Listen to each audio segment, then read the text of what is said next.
আচ্ছা, মহামায়া রুদ্র একটি কবিতা দিয়েছেন, কলুষিত সমাজ।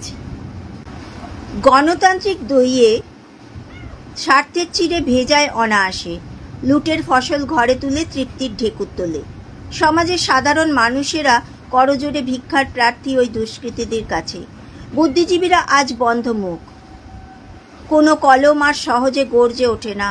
অমেরুদণ্ডী সমাজে প্রাণের ভয়ে বোবা প্রতিবাদ, এক নিমেষে অসহ্য যন্ত্রণায় মুচড়ে ওঠে জরাজীর্ণ অস্থি। ফিস ফিস গুনগুন শব্দের তরঙ্গ ছড়ায়, অথচ বজ্রপাতও হয় না বা পুড়ে ছাড়খাড়ও হয় না। অন্যায়, অবিচারে ও নির্বিকার মুখ, এভাবেই অকেজো হয়ে যাচ্ছে শিশুদের উজ্জ্বল ভবিষ্যৎ। সত্যের ভয় আর মিথ্যার জয় দিয়েই চলছে সমাজের ক্ষয়।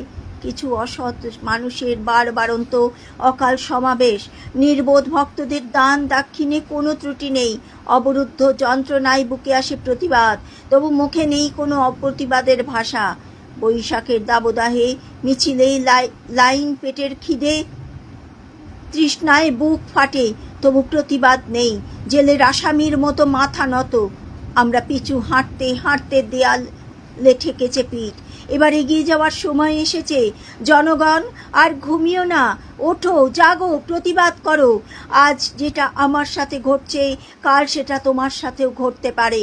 অন্যায়ের প্রতিবাদে সোচ্চার হও, এসো, সকলে মিলে সুন্দর ও সুস্থ সমাজ গড়ে তুলি। খুব সুন্দর লেখা। ধন্যবাদ মায়া রুদ্র, অসাধারণ।